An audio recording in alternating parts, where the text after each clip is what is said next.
Hello,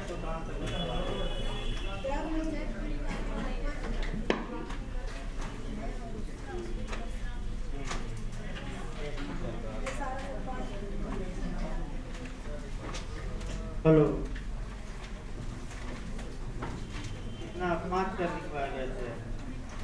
देखिए भाई, question आपका लिखवाया जा रहा था जो ग्राम पंचायत में लास्ट क्वेश्चन कि ग्राम पंचायत किन करों या टैक्सों की वसूली कर सकती है और आपका कर की वसूली कैसे होगी, ये बताया जा रहा था। पांचवा लिखवाया गया था ग्राम पंचायत क्षेत्र में, यानी कि वहीं बाजार मेला। लिखिए भाई, छठवां लिखिए, पशुओं की बिक्री पर की गई,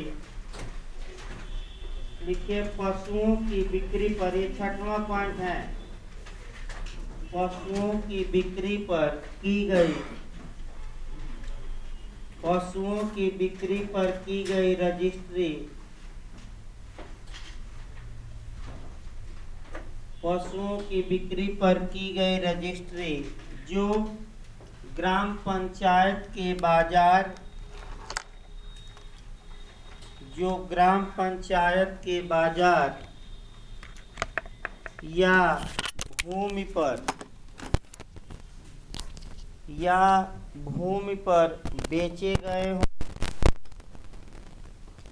या भूमि पर बेचे गए हों, कर लगा सकती है, कर लगा सकती है। अगला लिखिए आपका सातवां, वधशालाओं, यानी कि जहाँ जानवरों को काटा जाता है, स्लाइटर हाउस कहा जाता है भाई, स्लाइटर हाउस, वधशालाओं और पड़ाव की भूमियों पर, पड़ाव माने जहाँ लोग आकर रुकते हैं, आश्रय स्थल कहा जाता है, और पड़ाव की भूमियों पर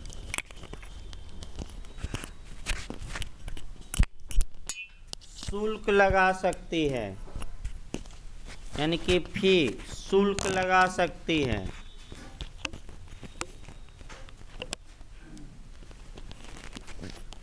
अगला लिखे, ग्राम पंचायत की सीमा के अंतर्गत, ये आठवां चल रहा है ना, आठवां लिखे भाई, ग्राम पंचायत की सीमा के अंतर्गत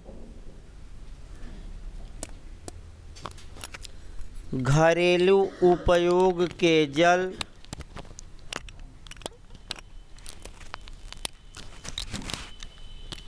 घरेलू उपयोग के जल, जल वाटर, जल के एकत्रित करने,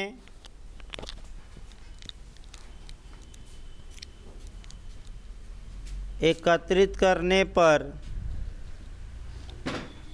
जल शुल्क लगा सकती है, जल शुल्क लगा सकती है।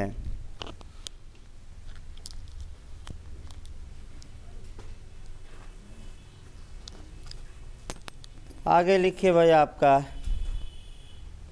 यदि ग्राम की सफाई, अगला लिखिए, अगला, यदि ग्राम की सफाई ग्राम पंचायत द्वारा की जाती है, यदि ग्राम की सफाई ग्राम पंचायत द्वारा की जाती है तो निजी शौचालय और नालियों को साफ करने के लिए, तो निजी शौचालय और नालियों को साफ करने के लिए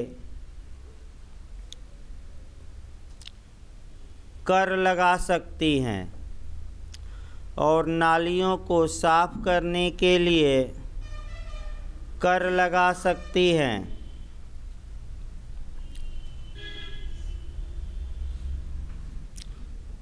तथा ऐसा कर, इसी लाइन में लिखना है, तथा ऐसा कर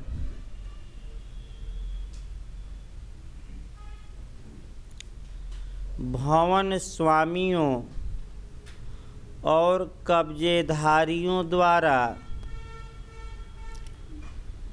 देय होगा।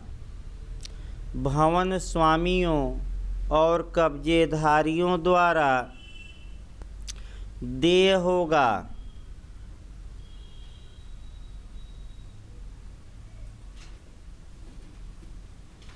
अगला लिखे 10वां, सड़कों की सफाई और रोशनी के लिए कर लगा सकती हैं। सड़कों की सफाई और रोशनी के लिए कर लगा सकती हैं।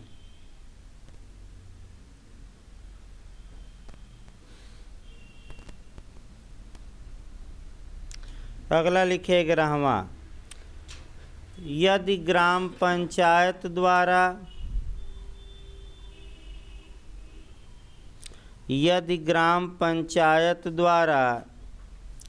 छोटी सिंचाई परियोजनाएं,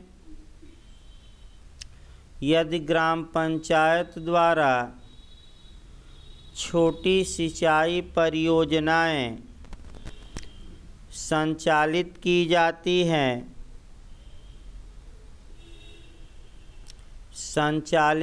जाती हैं,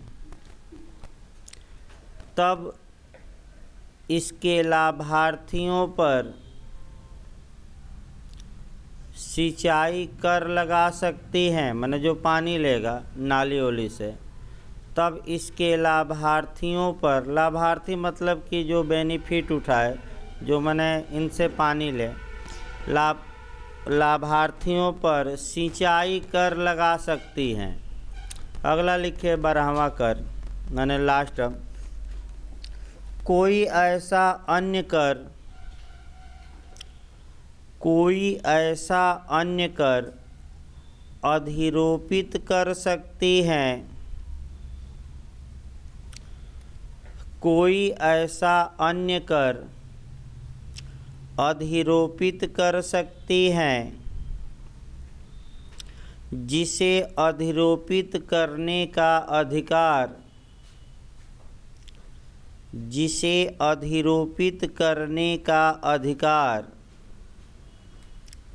राज्य विधानमंडल द्वारा, देखिए थोड़ा आगे पीछे कर लीजिए, बेंच पे सट गया, थोड़ा इसको सही करना पड़ेगा, जिसे राज्य विधानमंडल द्वारा, नहीं राज्य विधानमंडल को लिखिएगा, द्वारा काट दीजिए, राज्य विधानमंडल को संविधान के अनुच्छेद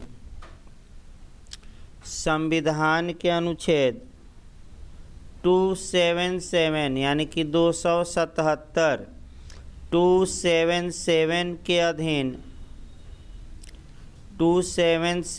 के अधीन राज्य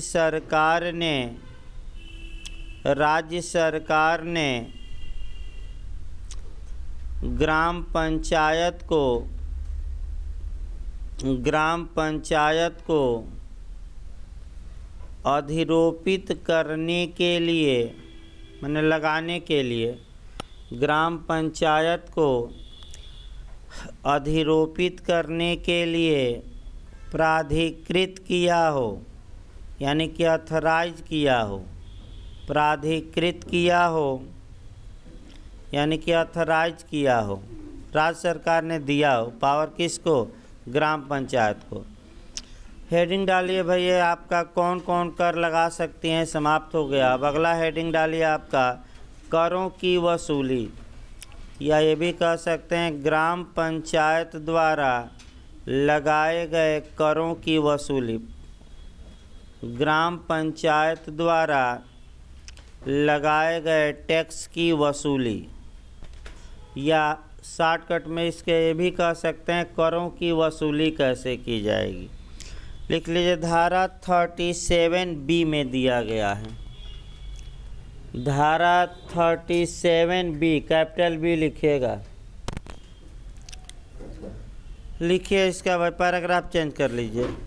इसी में जोड़ कर पूछ सकता है या अलग से कम चांस है, माने इसी में आपका जोड़ कर पूछ सकता है। लिखिए भाई, इस अधिनियम की धारा 37B में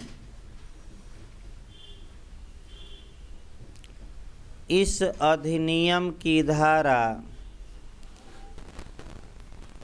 37B में यानी कि 37B में ग्राम पंचायत द्वारा अधिरोपित ग्राम पंचायत द्वारा अधिरोपित यानी लगाया गया अधिरोपित करों की वसूली की प्रक्रिया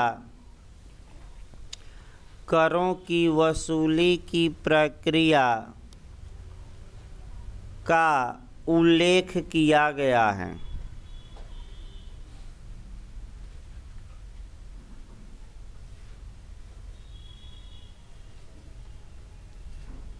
उल्लेख किया गया है जिसके अनुसार सभी कर शुल्क या फीस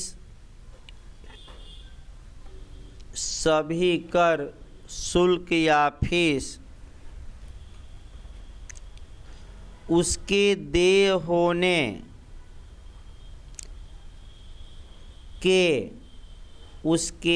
होने के माने जिस दिन ड्यू हो गया, दे मतलब ड्यू को आपका कहते हैं शोध भी कहते हैं। जिस दिन क्या हो गया, शोध हो गया या ड्यू हो गया, 3 मास के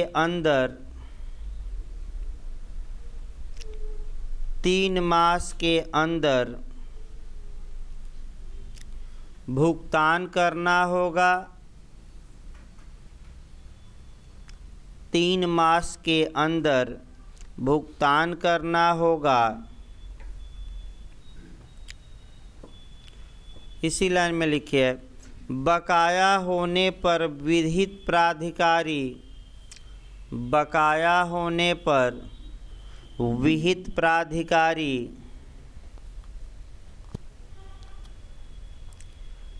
इन्हें भू राजस्व की वसूली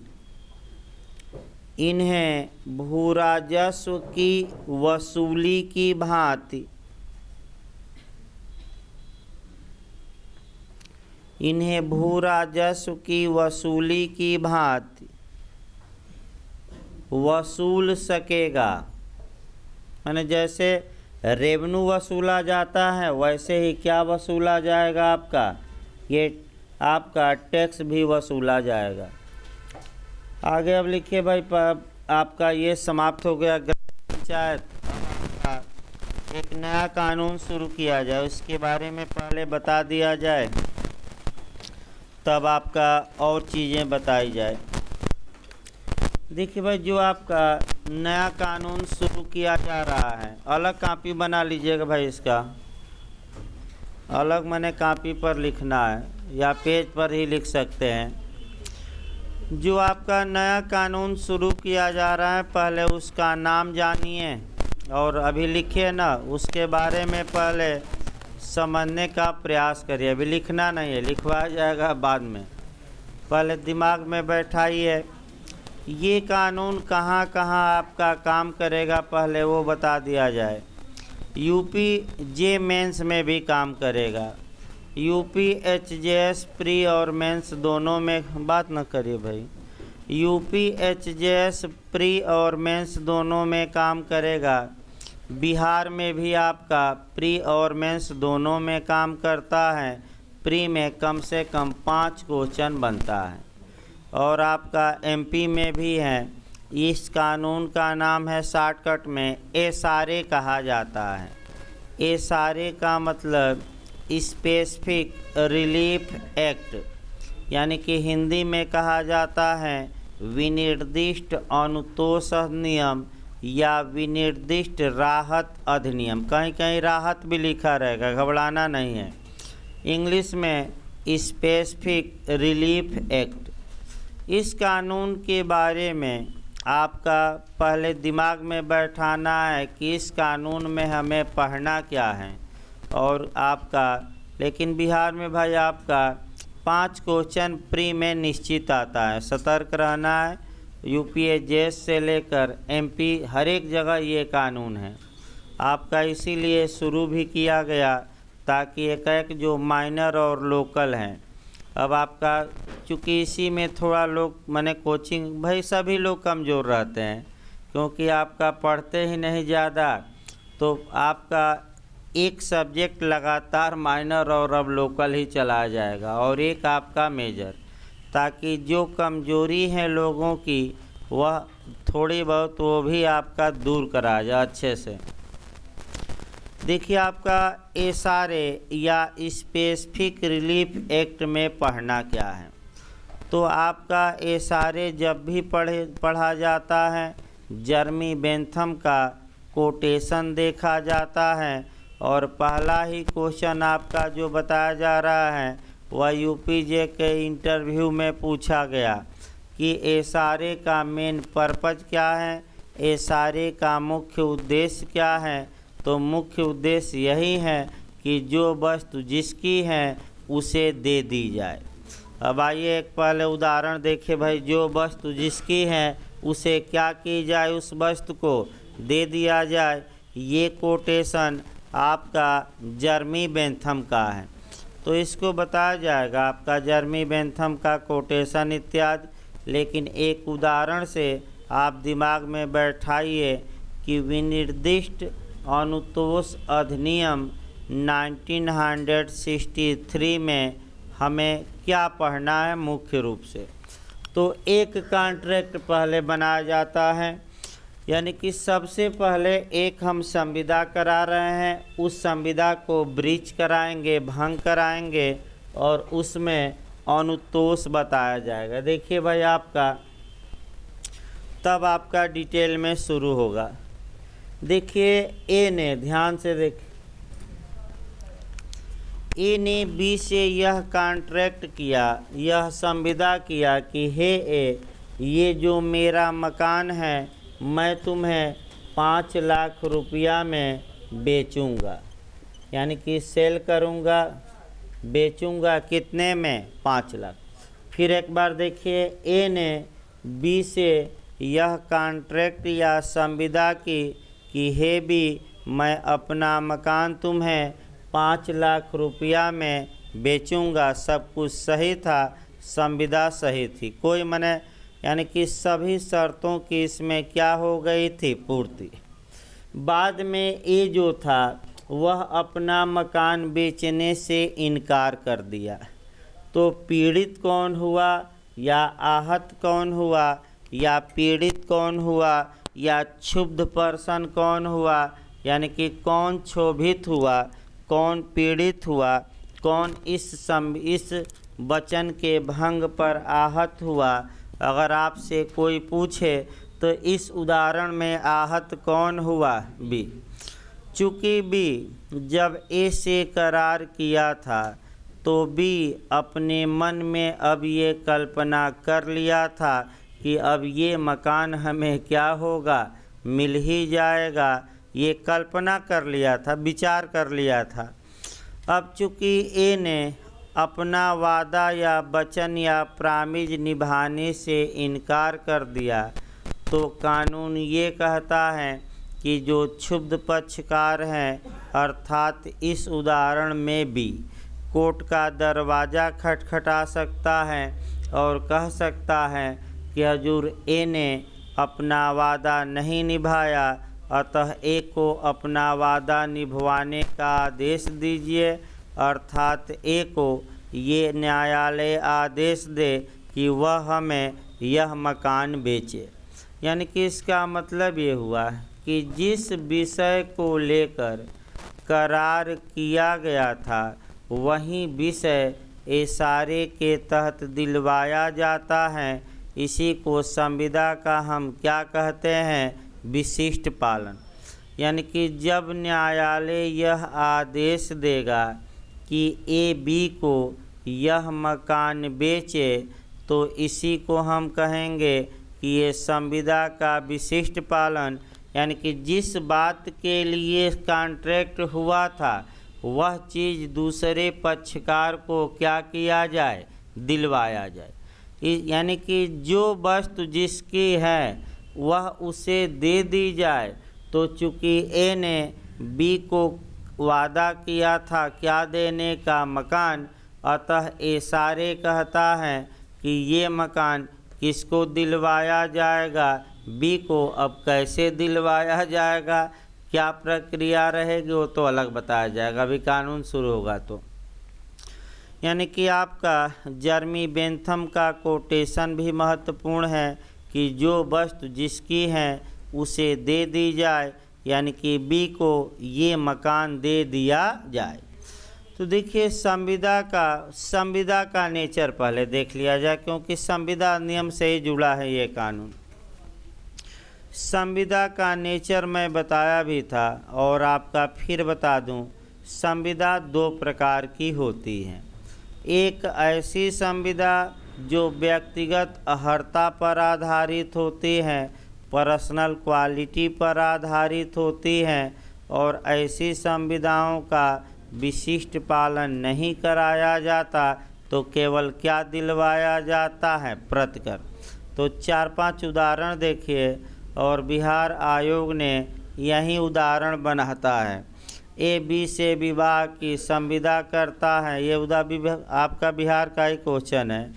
ए बी से विवाह की संविदा करता है और ए अपने वादे से मुकर जाता है, यानी कि विवाह करने से क्या कर देता है, इनकार। क्या इस संविदा का विशिष्ट पालन करवाया जा सकता है कि नहीं, अर्थात क्या न्यायालय ए को बाध्य कर सकता है कि वह बी से विवाह करे?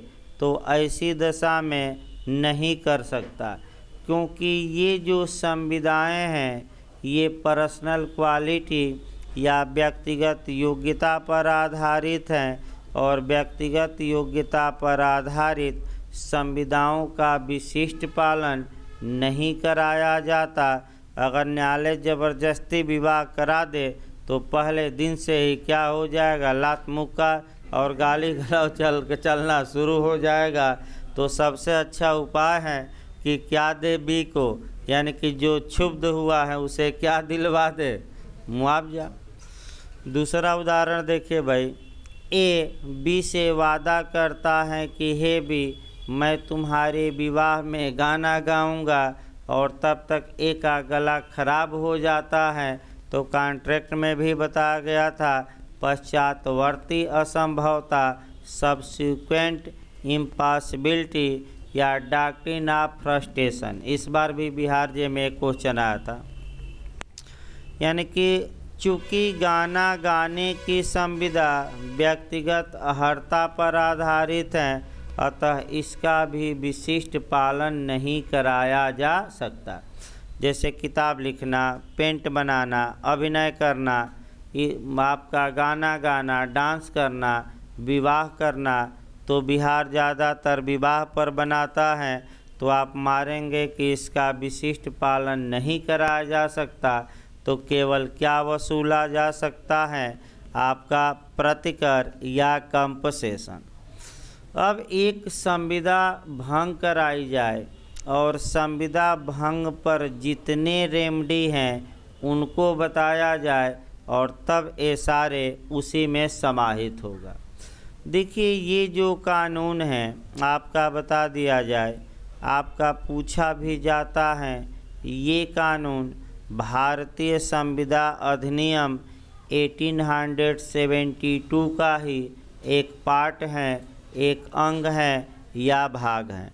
तो ये भी क्वेश्चन बन सकता है कि विनिर्दिष्ट अनुतोष अधिनियम या स्पेसिफिक रिलीफ एक्ट किसका पार्ट है, किसका भाग है। तो किसका भाग है, तो आपका जवाब रहेगा भारतीय संविदा अधिनियम 1872। पहले देखिए, अभी इतिहास हम इसका बताएंगे। पहले तो आपका कॉन्ट्रैक्ट एक्ट कराइए, और उस कॉन्ट्रैक्ट को ब्रीच कराइए। और BHULLM में भी एक क्वेश्चन बना था आपका पिछली बार, इस बार तो नहीं। देखिए भाई आपका फिर एक कॉन्ट्रैक्ट करा जाए, क्योंकि इसी पर आगे बढ़ेगा और तब आपका इतिहास हम बताएंगे। देखिए ए ने बी से वादा किया, ध्यान समझिए कि हे बी ये मकान मैं तुम्हें बेचूंगा, और ए ने बाद में आपका बेचने से इनकार कर दिया। तो जो क्षुब्ध पक्षकार हैं, पीड़ित पक्षकार हैं या आहत पक्षकार हैं, विक्टिम कौन हुआ इसमें? बी, यानी कि क्षोभित कौन हुआ संविदा भंग से? बी। अब बी आप वकील साहब हैं और बी आपके पास आता है और ये कहता है कि हजूर ए ने तो अपना वचन या वादा निभाने से क्या कर दिया है? इनकार। तो आप क्या सलाह देंगे, यानी कि कानूनी रूप से आप क्या सलाह देंगे बी को? बी को कानून में संविदा भंग पर 4 उपचार उपलब्ध हैं और चारों को पहले लिख लिया जाए। पहला जो उपचार है संविदा का विशिष्ट पालन। संविदा का विशिष्ट पालन ये इशारे से गवर्न होगा, यानी कि किससे गवर्न होगा? इशारे से। दूसरा आपका कंपसेशन पा सकता है बी, प्रतिकर पा सकता है, और प्रतिकर गवर्न होगा संविदा अधिनियम की धारा 73, 74 और 75। इसके बाद आपका बी व्यादेश जारी न्यायालय से करा सकता है, इंजक्शन जारी करा सकता है। तो इंजक्शन के लिए आपका 36 से लेकर और इशारे की कौन सी धारा पढ़नी है? 42 तक पूरा पढ़ना है, निवारक अनुतोष इत्यादि। और इसके लिए CPC का धारा 94 सपठित आदेश 39। और अंतिम आपका है क्वांटम मेरियट। बताया गया था भाई क्वांटम मेरियट मतलब क्या? जितना काम उतना दाम, जितना काम उतना दाम। देखिए आपका फिर इसको समझ BHULLM में कैसे बनता है क्वेश्चन, क्योंकि 6-7 क्वेश्चन आपका प्री का यहाँ से गवर्न होगा। अब मैं सेक्शन भी भाई बता दिया जाए आपका। जितना काम उतना दाम आपका कॉन्ट्रैक्ट की धारा 70 में दिया गया। क्वांटम मेरियट एक एक करके अब समझने का प्रयास करिए, क्योंकि इसी पर आपका माने कह सकते हैं कि इशारे इसी सिद्धांत पर आगे बढ़ेगा। यही इशारे का आपका बेस भी कहा जा सकता है कि बेस क्या है? तो ये जो कंसेप्चुअल क्वेश्चन है यही बेस होते हैं और इसी बेस पर आपको आगे बढ़ना है। देखिए अगर ए ने ब्रीच ऑफ कॉन्ट्रैक्ट किया है तो बी को 4 उपचार उपलब्ध हैं। अब यहाँ जो BHULLM में क्वेश्चन बना आपका उन क्वेश्चनों को देखना है। 3 मॉडल यहाँ बनता है, हम लिखवा देंगे, पहले आज समझिए। पहला मॉडल ये बनता है जो BHULLM में बनाया कि संविदा भंग के मामले में मेन या मुख्य या मेन रेमेडी या मुख्य उपचार क्या है। 4 ऑप्शन आपको यहीं देगा और इसी ऑप्शन में से एक ऑप्शन को खोजना है। तो संविदा भंग पर जो मुख्य उपचार है वह है आपका संविदा का विशिष्ट पालन, यानी कि स्पेसिफिक परफॉर्मेंस ऑफ कॉन्ट्रैक्ट। यानी कि इसका मतलब ये हुआ कि ए ने चूँकि बी से मकान बेचने का वादा किया था, तो कानून ये कहता है कि ए अगर अपने वादे से मुकरता है तो न्यायालय ऐसा नहीं होने देगा और ए से बी को वह मकान क्या करेगा, आदेशित करेगा कि ए बी को वह मकान क्या करे, बेचे, क्योंकि ये सारे का एम ही यही है कि जो वस्तु जिसकी है उसे दे दी जाए और बदले में धन या वस्तु हमें नहीं चाहिए। अर्थात बी कहेगा कि हजूर ए ने इस मकान को बेचने का वादा किया, अतः हमें मकान दिलवाया जाए, हमें कोई अन्य वस्तु या मुआवजा न दिलवाया जाए। यही इशारे का मुख्य उद्देश्य भी है। हाँ, एक बात और है, यदि न्यायालय अन्य वस्तु या मुआवजा हमें दिलवाता है तो बैठिए हो, बैठिए वहीं बैठिए। यदि न्यायालय हमें अन्य वस्तु या मुआवजा दिलवाता है तो हमें उस विषय पर कोई आपत्ति नहीं है। तो अगर आपका इशारे में संविदा भंग के मामले में अगर मुख्य उपचार पूछा जाए तो भाई सतर्क रहिएगा। मुख्य उपचार क्या है, संविदा का क्या विशिष्ट पालन। अब संविदा का विशिष्ट पालन है यानी कि जिस वस्तु के लिए संविदा हुई थी वही वस्तु दूसरे को इसमें क्या किया जाएगा, दिलवाया जाएगा। अब कब दिलवाया जाएगा और कब नहीं दिलवाया जाएगा, इसके लिए मुख्य रूप से हम पढ़ेंगे, अभी आगे बताया जाएगा। सेक्शन 9 से लेकर और 25 तक मुख्य जो है, इसमें भी मुख्य रूप से हैं 2 सेक्शन ज़्यादा पूछे जाते हैं, 10 और 14, यानी कि धारा 10 और धारा 14। ये दोनों में 36 का आंकड़ा है। धारा 10 कहती है कि किन संविदाओं का विशिष्ट पालन हो सकता है और धारा 14 या 14 बताएगी कि किन संविदाओं का विशिष्ट पालन नहीं हो सकता। तो डिटेल में चलेगा, लेकिन दिमाग में बैठाए रहिए कि हमेशा क्वेश्चन अटैक करता है किस पर, सेक्शन 10 पर और किस पर, सेक्शन 14। बिहार में तो कई बार आया है, एक बार नहीं। तो अभी से प्रयास करिए कि 7-8 बार अटवाया जाएगा और जो भी क्वेश्चन अगर प्री मेंस इंटरव्यू में आ जाए तो जो कानून पढ़ाए जा रहे हैं कम से कम उससे तो गलती न हो। आगे देखिए भाई, आपका अगर संविदा का विशिष्ट पालन, याद रखिए फिर एक बार कि संविदा भंग पर मुख्य उपचार क्या है, तो आप क्या बताएंगे, स्पेसिफिक परफॉर्मेंस ऑफ कॉन्ट्रैक्ट, यानी कि संविदा का विशिष्ट पालन, यानी कि वही वस्तु क्या की जाए, ये मुख्य उपचार हैं। फिर आपका पूछा जाता है कि संविदा भंग पर सेकेंडरी रेमेडी क्या है, सहायक उपचार क्या है, गौण उपचार क्या है, द्वितीयक उपचार क्या है। तो जैसे ही द्वितीयक पूछे, सेकेंड पोजीशन पर पूछे तो आप क्या मारेंगे, कंपसेशन यानी कि प्रतिकर। फिर देखिए मॉडल कैसे चेंज किया गया भाई। मॉडल ये चेंज किया गया था कि संविदा भंग के मामले में संविदा अधिनियम के तहत क्या उपचार हैं। तो अगर एक शब्द जोड़ दे कि संविदा अधिनियम के तहत, यानी कि कॉन्ट्रैक्ट के तहत, दूसरे कानून में हमें नहीं जाना है, हम किसके बारे में बता रहे हैं, आपका संविदा विधि के तहत। तो संविदा विधि के तहत कौन सा रेमेडी है, कौन सा उपचार है, प्रतिकर। भाई कौन सा उपचार है, प्रतिकर।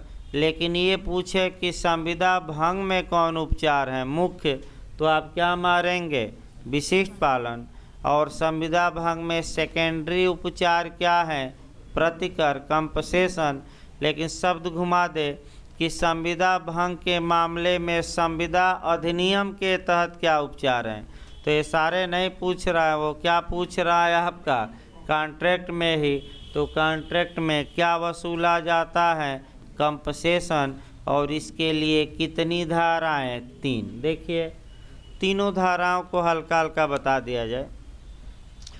संविदा भंग के मामले में आप जो व्यक्ति संविदा भंग किया है उससे कंपसेशन या प्रतिकर वसूला जा सकता है। जैसे कि उदाहरण के रूप में ए ने बी से विवाह का वादा किया और ए बाद में विवाह से मुकर गया, तो बी ए के खिलाफ सिविल वाद लाकर और ए से उस वादे को तोड़ने के लिए, यानी कि ब्रीच ऑफ कॉन्ट्रैक्ट के लिए आपका कंपसेशन या प्रतिकर वसूल सकती है।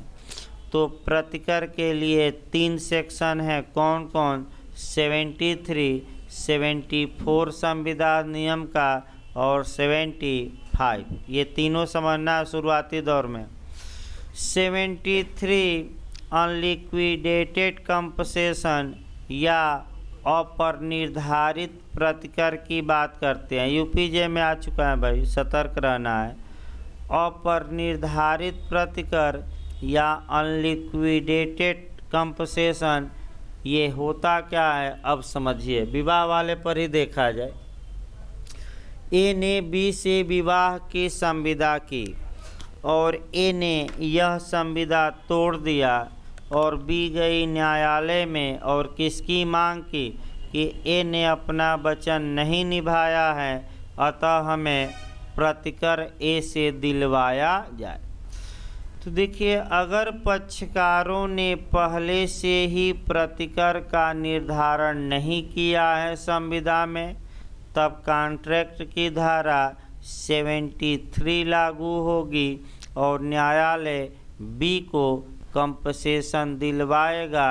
अब कितना दिलवाएगा, ये तमाम सिद्धांत हैं, अब उतना सिद्धांत नहीं जानना है। उन सिद्धांतों का पालन करते हुए बी को न्यायालय क्या दिलवाएगा, कंपसेशन। लेकिन 74 लिक्विडेटेड कंपसेशन यानी कि परिनिर्धारित प्रतिकर, तो कॉन्ट्रैक्ट की धारा में परिनिर्धारित प्रतिकर हैं 74। परिनिर्धारित यानी कि पहले से निश्चित। देखिए, ए और बी ने विवाह की संविदा की और उसी संविदा में लिख दिया गया कि अगर कोई विवाह की संविदा को भंग करता है, यानी कि विवाह करने से क्या करता है, इनकार, तो वह दूसरे पक्षकार को 5 लाख रुपया देगा, माने 5 लाख रुपया देगा।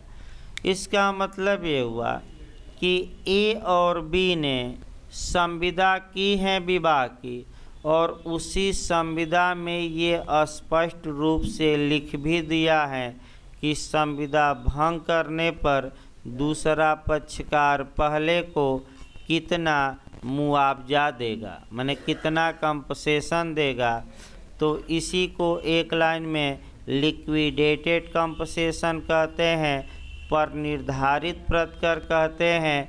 अब न्यायालय 5 लाख रुपए से अधिक नहीं दिलवाएगा, कम दिलवा सकता है। यानी कि फिर याद रखिए, न्यायालय अब कितना दिलवा सकता है, अधिकतम 5 लाख, उससे अधिक नहीं, लेकिन कम दिलवा सकता है। तो आप एक उदाहरण कम पर आइए। ए और बी ने संविदा की और ये हुआ कि भाई आपका अगर कोई ब्रीच करता है संविदा को तो दूसरे पक्षकार को 5 अरब रुपया देगा। तो मनमाना लिख देने से पैसा नहीं मिल जाएगा। न्यायालय जो उचित समझे, 5 अरब से तो अधिक नहीं दिलवा सकता। अब 5 अरब से कितना कम दिलवाए जो न्यायालय को क्या लगे, रीजनेबल, उचित या युक्तियुक्त। हो सकता है 1 लाख दिलवा दे, 2 लाख लिखने से नहीं मिल जाएगा, ये याद रखिए।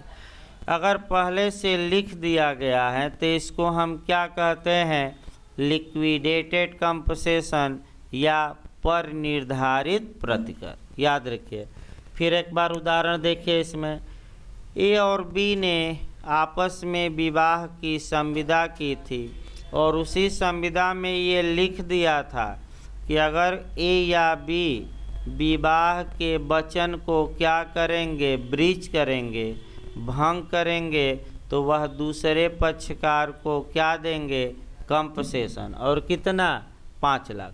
तो मान लीजिए अब ए ने विवाह करने से इनकार कर दिया, तो बी जाएगी कहाँ, न्यायालय में, और कितने की मांग करेगी, 5 लाख का।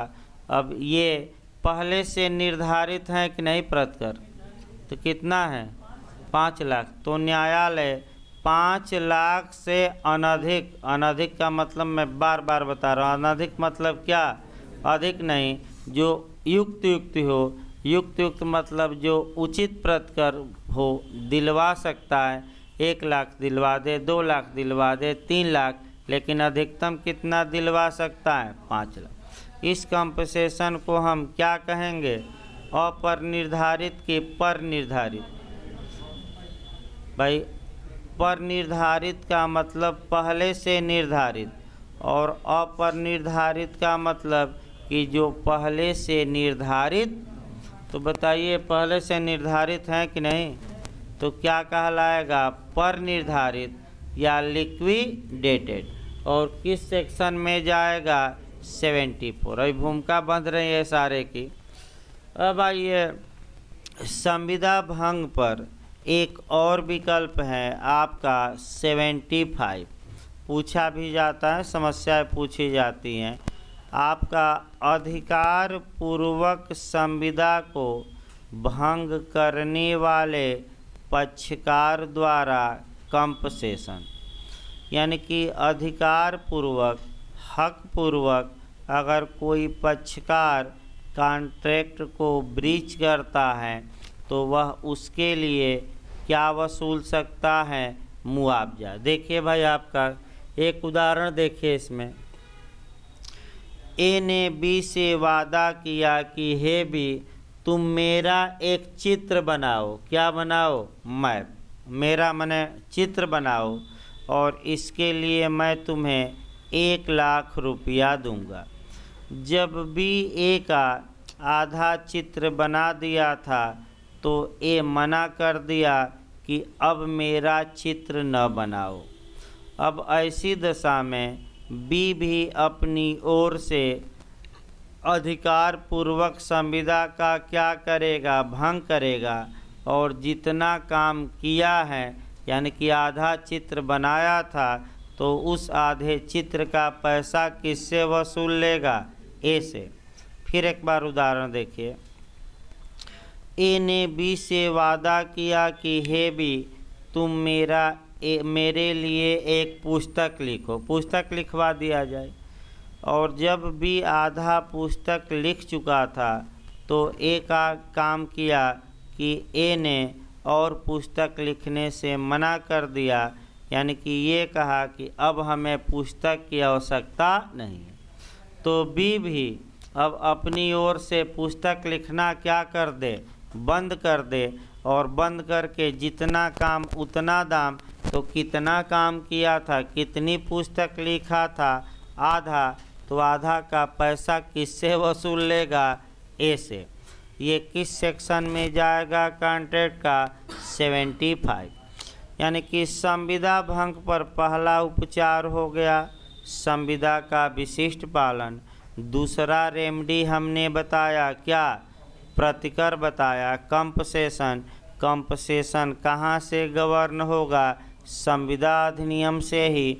और संविदा अधिनियम की किन किन धाराओं से, 74 नहीं 73, 74 और 75। संविदा भंग पर आपका क्वांटम मेरिट बता ही दिया गया, जितना काम उतना दाम। और ये सिद्धांत संविदा अधिनियम की किस धारा में समाहित हैं, 70। अब दोबारा नहीं बताया जाएगा।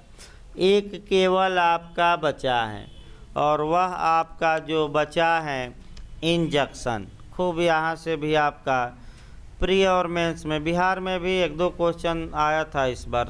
जे में आपका हमें लगता है इस बार 2 क्वेश्चन आया था इंजक्शन से, क्योंकि आपका 2 क्वेश्चन इंजक्शन से आया था।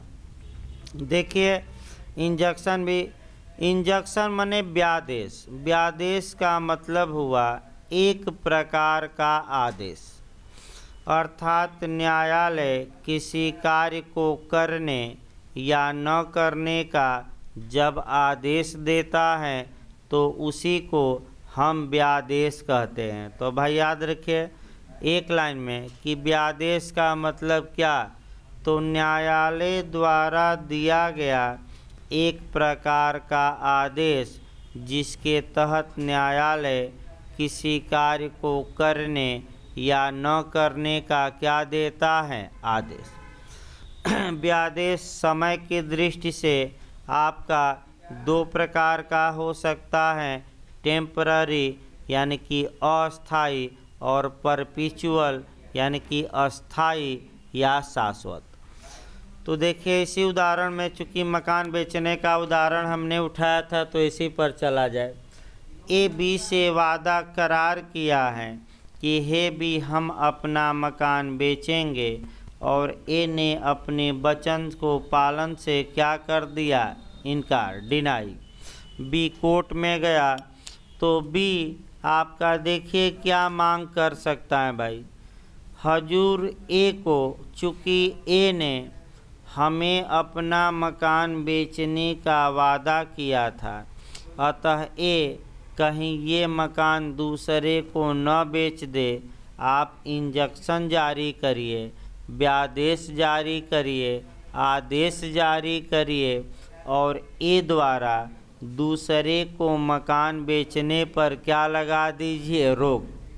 क्यों रोक लगाइए, क्योंकि ए ने हमसे वादा किया है मकान बेचने का, अगर दूसरे को बेच दिया तो दिक्कत होगी, अतः आप क्या करिए, ए के बेचने के अधिकार पर क्या लगा दीजिए, रोक। तो न्यायालय क्या जारी करके रोक लगाएगा, इंजक्शन।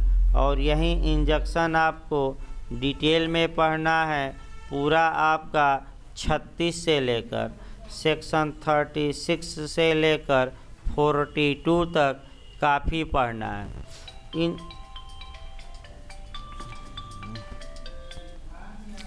चूँकि इंजक्शन दो प्रकार का होता है, अब यहाँ हल्का सा समझा दिया जाए भाई आपका।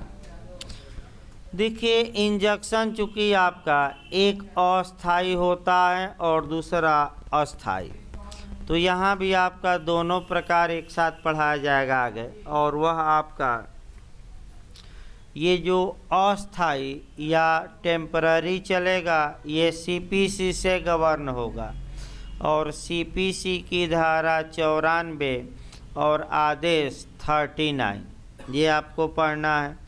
और जो परपिचुअल होगा, अस्थाई होगा या शाश्वत होगा, वह आपका एसारे से गवर्न होगा, और एसारे की धारा 36 से लेकर 42, यानी कि एसारे में इंजक्शन के बारे में पूर्ण प्रावधान नहीं है। इसको पूरा पढ़ने के लिए हमें और कहाँ पढ़ना पड़ेगा, सीपीसी भी तो बताया जाएगा वो। यानी कि कुल मिलाकर आपका ये बताया गया कि अगर संविदा भंग की गई है तो पीड़ित को कितने उपचार उपलब्ध हैं, 4। और इन्हीं चारों में से जो मुख्य उपचार हैं, जो मेन उपचार हैं, वो कौन सा है, संविदा का विशिष्ट पालन। और इसी संविदा के विशिष्ट पालन को हम किस कानून में डिटेल में पढ़ेंगे, एसारे यानी कि स्पेसिफिक रिलीफ एक्ट, यानी कि विनिर्दिष्ट अनुतोष अधिनियम 1900 आपका 63। ये बताने का मतलब ये हुआ कि ये कानून संविदा अधिनियम का ही एक क्या है, पार्ट है। ये तो याद हो जाएगा। आगे देखिए भाई आपका इतना लिख लीजिए भाई, थोड़ा इतिहास तब आपका 2-4 लाइन लिख लीजिए, हेडिंग डाल लीजिए, तो तब फिर लेक्चर दिया जाए।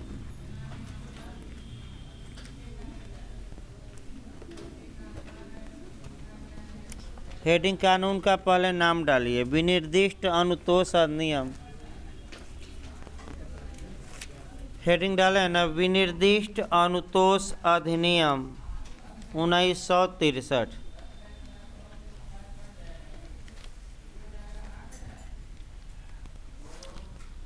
इसमें सामान्य बातें लिखिए।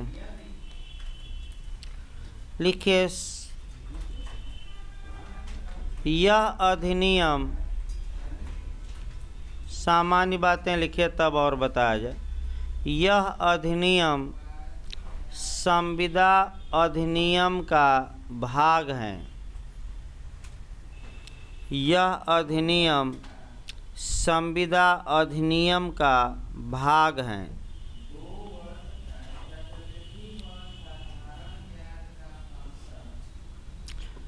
लिखिए इस अधिनियम में कुल 3 भाग हैं।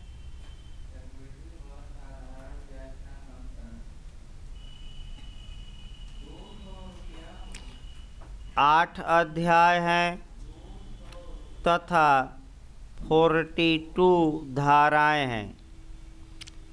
8 अध्याय हैं तथा 42 यानी कि 42 धाराएं हैं।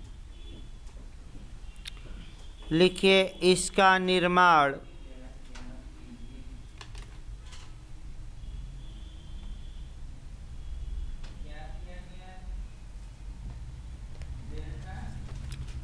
इसका निर्माण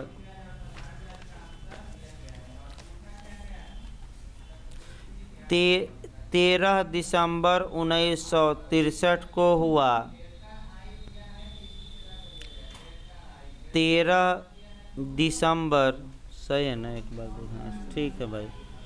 इसका निर्माण 13 दिसंबर 1963 को हुआ तथा यह 1 मार्च 1964 से लागू हुआ तथा यह 1 मार्च 1964 से लागू हुआ।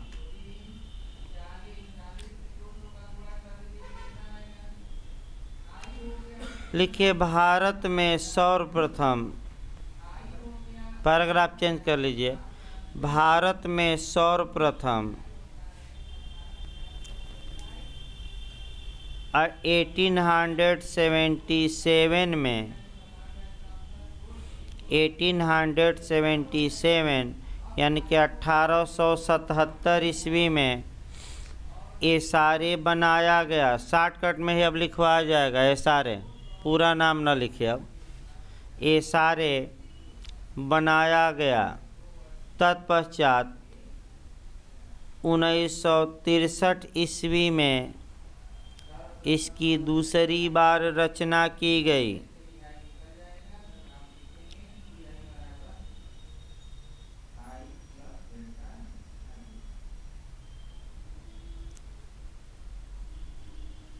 लिखिए 1963 ईस्वी में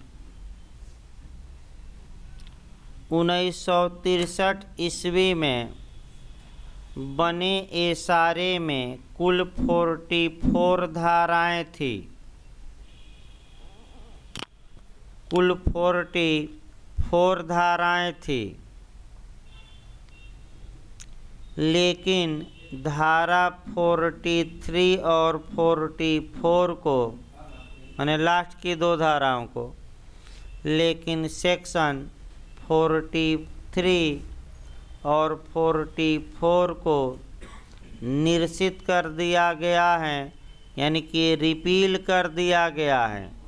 निरसित कर दिया गया है माने समाप्त, ना है तो लिख लीजिएगा। निरसित कर दिया गया है यानी कि समाप्त कर दिया गया है। तो भाई वर्तमान लिखवाए जा रहा है। कितनी धाराएं बची हैं अब? 42। माने ज़्यादा धारा पढ़ना नहीं है। कितनी धारा पढ़नी आपको, और बीच में जोड़ी भी गई है। अगला लिखिए भाई, इसी में आपका सामान्य बातें हो जाए पहले। हाँ, विस्तार लिख लीजिए नीचे। यह कानून संपूर्ण भारत में लागू है। यह कानून संपूर्ण भारत में लागू है। जम्मू कश्मीर संघ शासित प्रदेश में, जम्मू कश्मीर संघ शासित प्रदेश में यह कानून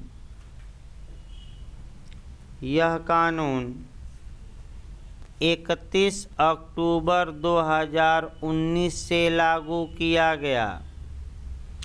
31 अक्टूबर 31 अक्टूबर 2019 से लागू किया गया। 2019 31 अक्टूबर 2019 से लागू किया गया। पैराग्राफ चेंज करिए। इस कानून का मुख्य उद्देश्य। हेलो, हाँ बताइए। हो इंग्लिश बुधवार से चलेगी अभी आपका, आजकल नहीं चलेगी। मॉर्निंग में 10 बजे से चलेगी, बुधवार से। हाँ हाँ भाई, आप लोगों को बता दीजिए। इंग्लिश की क्लास आपका बुधवार से चलेगी, यानी कि परसों से चलेगी। आपका इंग्लिश की क्लास अभी कल तक नहीं चलेगी। सर कहीं व्यस्त हैं तो खाली हो जाएंगे तो परसों से पढ़ाएंगे। तो इधर आपका ला के क्लास चलेगी इधर पूरा। जीएस जिनको पढ़ना भाई आपका 1 बजे से 2 बजे तक चलेगा, क्योंकि कई लोग एपीओ केवल पढ़ने आते हैं 11 बजे से। तो लोग भाई काफ़ी मांग कर रहे हैं कि जीएस भी साथ में चलवा दिया जाए। तो देखिए, जिसको जितना मने पढ़ना हो उतना पढ़े। अगर आप न पढ़ना मने, जैसे कि आपके पास समय कम है या आपका डिले हो रहा है, तो निकल जाइए। और सारे जो आपका लेक्चर हैं ये रिकॉर्डेड भेजे जा रहे हैं। आप घर पर रिकॉर्डेड लेक्चर से भी पढ़ सकते हैं, कोई रोक टोक नहीं है भाई। ये सारे का भी आपका रिकॉर्ड करवाया जा रहा है। आज बैच बन जाएगा, कल से भेजना शुरू किया जाएगा। जो लोग भाई एडमिशन लिए हैं सबको जोड़ा जाएगा। फ्री में जोड़ा जाता है, जो ऑफलाइन पढ़ते हैं उसके लिए पैसा नहीं अलग से लिया जाता। और आपका जैसे कि लेट हो जाए, माने कई लोग दूर से भी आते हैं, लेट हो जाए तो आपका थोड़ा बहुत वीडियो से भी पढ़ सकते हैं। क्योंकि देखिए, 1 हफ्ते बाद मौसम आपका धूप होने लगेगी 7:30 बजे ही, और 12 बजे तक जाते जाते हालत ख़राब हो जाएगी। तो प्रयास ये किया जाए कि धीरे धीरे क्या किया जाए, पीछे किया जाए समय, ताकि आपका 11-12 बजे तक निपट जाए सब। क्योंकि अभी 15 दिन बाद बहुत तेज़ी से धूप होगी और 12 के बाद आपका मुश्किल हो जाएगा पढ़ना। देखिए, आपका ये सारे में देखिए क्या लिखवाया जा रहा था। हाँ, उद्देश्य लिखिए भाई। इस कानून का मुख्य, इंटरव्यू में पूछा गया, लिखिए इस कानून का मुख्य उद्देश्य है जो वस्तु जिसकी है उसे दे दी जाए। इस कानून का मुख्य उद्देश्य है जो वस्तु जिसकी है उसे दे दी जाए। देखिए, नए लोगों को बता दिया जाए, अभी ये सारे का आपका सामान्य बातें चल रही हैं। सेक्शन और कौन कौन क्वेश्चन आते हैं आज तो संभव नहीं है, क्योंकि अभी सामान्य बातें ही बची हैं। और कल से आपका कैसे क्वेश्चन आते हैं वो बताया जाएगा। आज केवल एक मैंने आपका पिलर बनाना है, ताकि कल से भवन का उस पर क्या हो सके। यानी कि बस ये जानना है कि ये सारे में होता क्या है, ये कब बना, इसका मुख्य उद्देश्य। लिखिए भाई आपका जर्मी बेंथम के अनुसार, कोटेशन लिखिए, माने जर्मी बेंथम विद्वान है ये। जर्मी बेंथम के अनुसार ये सारे का मुख्य उद्देश्य, माने इनके अनुसार उद्देश्य लिखवाना है। जर्मी बेंथम के अनुसार ये सारे का मुख्य उद्देश्य यह है कि जो वस्तु मेरी है वह मुझे दे दी जाए। जो वस्तु मेरी है वह मुझे दे दी जाए, उसके बदले में अन्य कोई वस्तु उसके बदले में अन्य कोई वस्तु या संपत्ति धन लिखिएगा भाई, अन्य कोई वस्तु या धन मुझे न दिया जाए, मुझे न दिया जाए,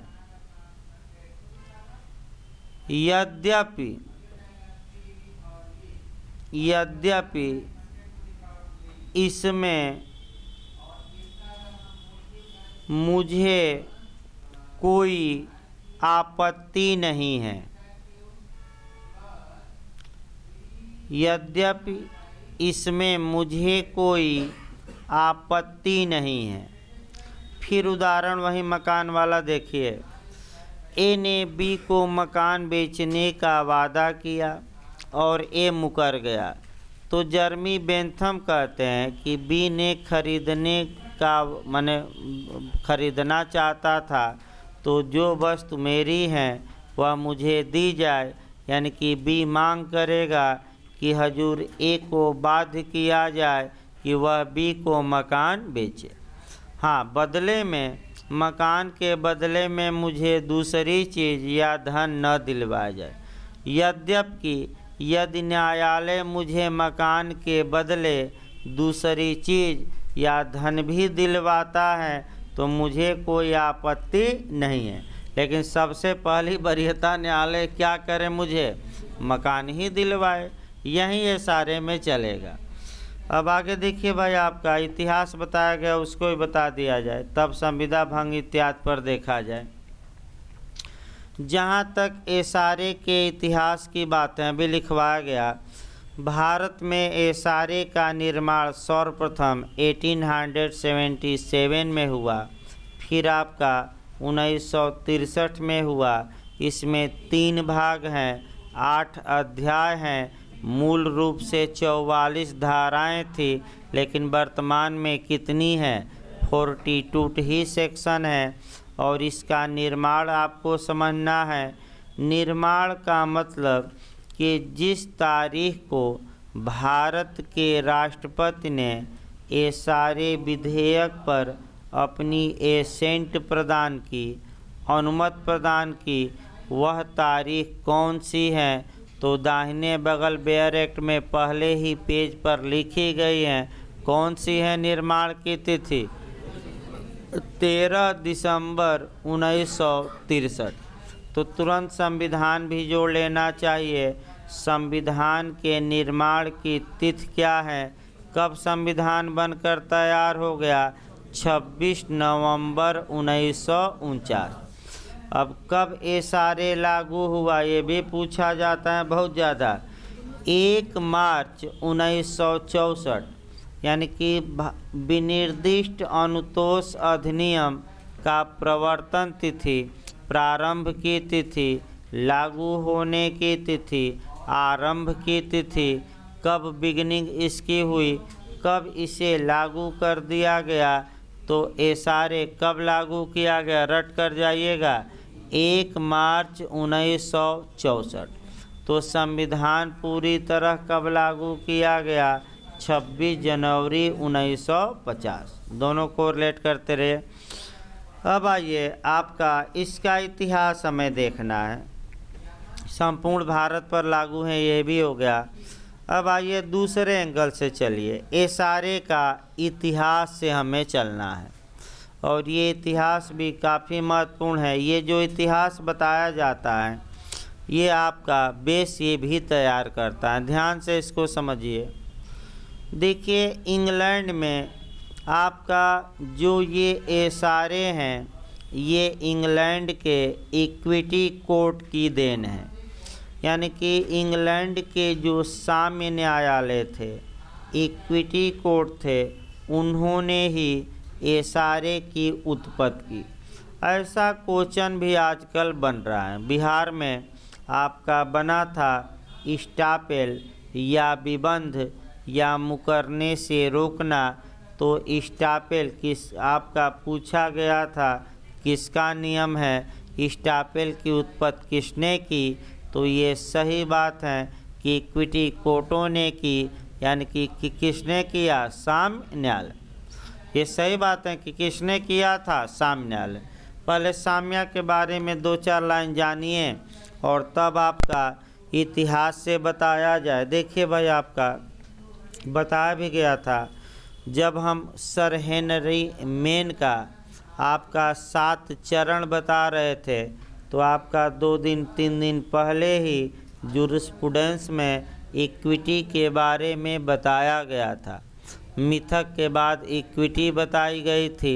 फिर एक बार देखिए, जो ये साम्य है, इसको इंग्लिश में इक्विटी कहा जाता है। इक्विटी जो शब्द है, यह लैटिन के एक्विटास से बना है, और एक्विटास का मतलब होता है समतल करना या बराबर करना या एकदम प्लेन कर देना। तो इक्विटी का मतलब ये हुआ समता या बराबर कर देना। तो कई विद्वान तो ये कहते हैं कि समता ही साम्य है, यानी कि आपका इक्विटी ही क्या है, इक्विटी। और चूँकि समता का सिद्धांत संविधान के अनुच्छेद 14 में है, अतः शुद्ध रूप से हमारे संविधान के अनुच्छेद किस में, 14 में आपका इक्विटी ही समाहित है। तो आपका इक्विटी न्यायालय करते क्या थे? देखिए, आपका रोम से इसकी शुरुआत हुई इक्विटी की, और मैं बताया था कि रोम में इसकी शुरुआत किसने की थी, प्रेटरों ने। बिहार में पूछा गया था किसने किया था, प्रेटर।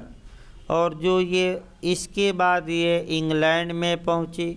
इंग्लैंड में अलग से एक न्यायालय बनाया गया, और वही न्यायालय पूछा जाता है चांसरी कोर्ट। कौन सा न्यायालय, चांसरी न्यायालय। याद रखिए कम से कम भाई न्यायालय, कौन सा न्यायालय, चांसरी। देखिए, जहाँ कानून नहीं होता था और कोई विवाद पैदा होता था, तो वह विवाद कहाँ जाता था, चांसरी कोर्ट में। और चांसरी कोर्ट न्याय के आधार पर, अंतःकरण के आधार पर, यानी कि गुड कंसेंस के आधार पर पूछा भी गया था इस बार बिहार में कि साम्य का मतलब क्या, तो गुड कंसेंस भाई आया ही था कि जो अंतर से बात निकले, न्यायपूर्ण हो या उचित हो, वहीं इक्विटी है। यानी कि जो चांसरी न्यायालय थे, फिर मैं बता दूं, जो कानून से बाहर जाकर, जो कानून में बातें नहीं थी, समस्या उत्पन्न हो गई, तो उसके बारे में जो उचित समझते थे वह फैसला देते थे। तो आपका जो ये एसारे का विकास हुआ, अब इस पर हमें आ जाना है। देखिए, जब प्राचीन माने मध्यकाल में इंग्लैंड में अगर कॉन्ट्रैक्ट किया जाता था और संविदा को भंग किया जाता था, तो देखिए क्या रेमेडी पाते थे लोग, ध्यान से भी देखना है। ए ने अपना मकान बेचने की संविदा किसको की, बी को, और ए अपने वादे से क्या हुआ, मुकर गया। तो शुरुआती दौर में इंग्लैंड में न्यायालय संविदा का विशिष्ट पालन नहीं कराते थे, बल्कि बी को यानी कि क्षुब्ध पक्षकार को केवल क्या दिलवाते थे, प्रतिकर। यानी कि आपका न्यायालय क्या दिलवाते थे, केवल कंपसेशन। धीरे धीरे जो ये चांसरी न्यायालय सोचा कि भाई कंपसेशन पर्याप्त अनुतोष नहीं है, और चूँकि ए ने वादा किया था बी को मकान बेचने का, तो बी को क्यों न ए का मकान ही दिलवाया जाए। और आपका जो इक्विटी कोर्ट थे, इस विषय पर अब धीरे धीरे क्या देने लगे, निर्णय, और निर्णय देकर आपका ये नियम शुरू किए। यानी कि जो संविदा का विशिष्ट पालन है, ये किसकी देन है, पूछ ले तो इक्विटी की देन है, साम्य की देन है। इसकी उत्पत्ति किसने की थी, साम्य न्यायालय ने। अब तो भाई कानून बन गया, लेकिन शुरुआत किसने किया था, साम्य न्यायालयों ने आपका कानून से बाहर जाकर। ये कम से कम इतना भाई याद रखना है। जहाँ तक साम्य न्यायालयों की बात है, देखिए आपका संविदा भंग पर आपका फिर एक बार इतिहास देखिए भाई, इसका माने इतिहास ही चल रहा है। संविदा भंग पर जो इक्विटी कोर्ट थे, या आपका संविदा भंग पर शुरुआती दौर में केवल प्रतिकर दिलवाया जाता था, लेकिन जो साम्य न्यायालय थे इंग्लैंड के, यानी कि जो चांसरी कोर्ट थे, उन्होंने किया क्या कि प्रतिकर को अपर्याप्त अनुतोष माना और संविदा के मामले में अन्य अनुतोष देने लगे। और उसी में क्या हुआ कि संविदा का विशिष्ट पालन का क्या देने लगे, अनुतोष। तो साम्य न्यायालयों ने संविदा भंग पर जो अनुतोष प्रदान करना प्रारंभ किया, उसकी एक लिस्ट हल्का देखना है। आपका सबसे पहले क्या करते थे, आपका प्रतिकर दिलवाते थे। तो साम्य न्यायालय पर चलना है कि साम्य न्यायालय क्या क्या करने लगे। तो भाई प्रतिकर तो पहले से ही था, तो प्रतिकर आज भी भारत में कौन सी धारा कांटेक्ट के हमने बताया, 73, 74 और 75। अब विशिष्ट पालन करवाने लगे साम्य न्यायालय। तो विशिष्ट पालन के लिए ही तो ये सारे पूरा पढ़ा जाएगा, किसके लिए, विशिष्ट पालन। इसके बाद आपका इंजंक्शन जारी करने लगे। इंजंक्शन का मतलब क्या हुआ, व्यादेश। अभी हम पढ़ाए थे कि व्यादेश किससे कवर होगा, मैंने रोकना या किसी को कोई कार्य करने का दे देना, ये सीपीसी और किस में जाएगा, इशारे में। इसके बाद आपका जो इक्विटी कोर्ट थे, ऐसे मामलों में रिसीवर नियुक्त करने लगे। देखिए क्या क्या, रिसीवर, रिसीवर को हम कहते हैं प्रापक। प्रापक मतलब एक तरफ से न्यायालय द्वारा नियुक्त किया गया गार्जियन, यानी कि न्यायालय अपनी ओर से संपत्ति के परिरक्षण और अनुरक्षण के लिए संपत्ति सुरक्षित रहे, क्या नियुक्त करने लगे, रिसीवर। तो रिसीवर के भी बारे में सीपीसी में पढ़ना है, सेक्शन 94 और आर्डर 40। कौन कौन, धारा 94 और आदेश कौन सीपीसी का 40, ये पढ़ना है। इसके बाद आपका लेखा मंगाने लगे, यानी कि ही कॉन्ट्रैक्ट हुआ है तो हिसाब किताब या अकाउंट मंगाने लगे कि अकाउंट क्या करो, लाकर हमारे यहाँ हिसाब किताब पेश करो। और अंत में विलेखों का रेटिफिकेशन, परिशोधन करने लगे, यानी कि विलेखों को संशोधित भी करने लगे।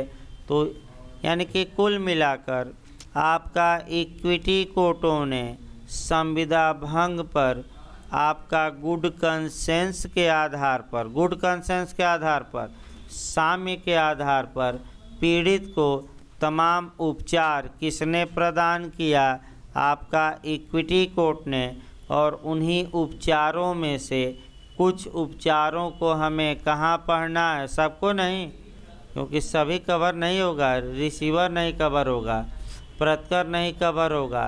कुछ उपचारों को जो इक्विटी कोर्ट ने दिए थे उसी को कानून का दर्जा दे दिया गया। और कौन सा कानून बना दिया गया, ये सारे। इसको लिखिए भाई, लिखिए तो पैराग्राफ चेंज करके लिखिए। प्रारंभ में संविदा भंग के मामले में, प्रारंभ में संविदा भंग के मामले में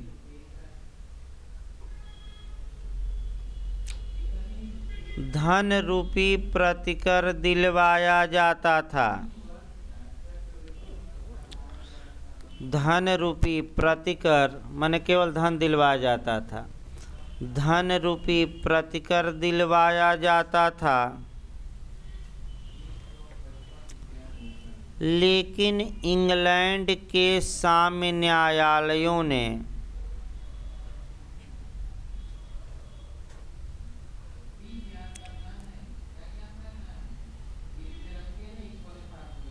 न्याय शुद्ध अंतःकरण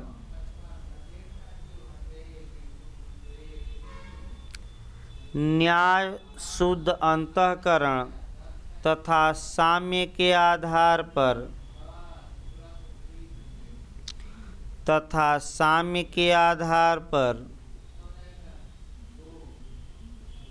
धीरे धीरे निम्नलिखित अनुतोष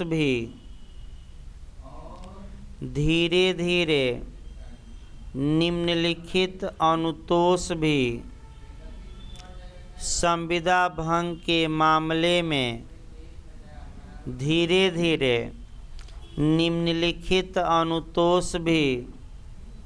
संविदा भंग के मामले में दिलवाने लगे। मैंने और अनुतोष प्रदान किया किस कोर्ट ने? इक्विटी, धन के अलावा दिलवाने लगे जो निम्नलिखित हैं।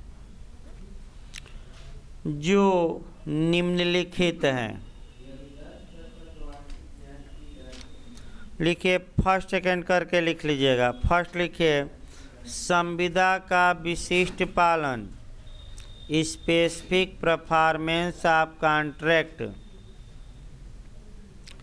संविदा का विशिष्ट पालन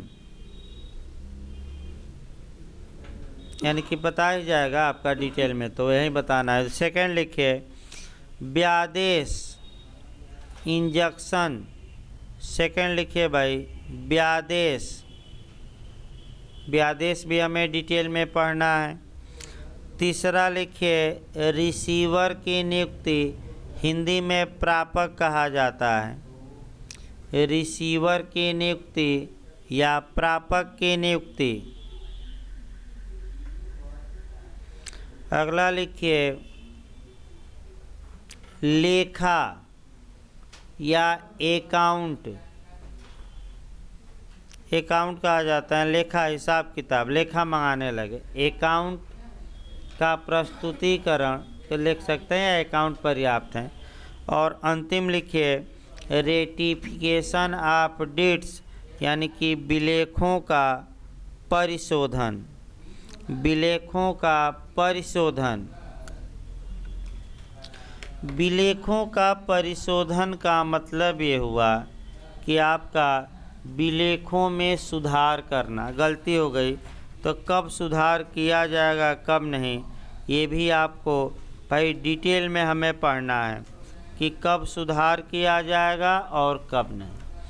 इस प्रकार जो ये सारे की आपका कह सकते हैं कि सामान्य बात थी, लास्ट में एक बार बता दिया जाए ताकि भूमिका आपकी कंप्लीट हो जाए। ये सारे में मुख्य उद्देश्य यही होगा कि जो कॉन्ट्रैक्ट जिसके लिए किया गया है, क्या वह वस्तु दिलवाई जाए कि न दिलवाई जाए, और न दिलवाई जाए तो क्या दिलवाया जाए? प्रतिकर। ये दिलवाया जाए। विलेख हैं, उसमें कुछ गलती है तो उसको क्या किया जाए? सुधारा जाए। और विलेख ही बेकार हैं तो उसको रद्द किया जाए। और आपका कब्जा के बारे में आ जाएगा, कब्जा कैसे दिलवाया जाए, और अंत में इंजेक्शन आ जाएगा। तो बहुत ज़्यादा नहीं पढ़ना है, ये नहीं कि बहुत आपका 42 सेक्शन है और प्रयास किया जाएगा कि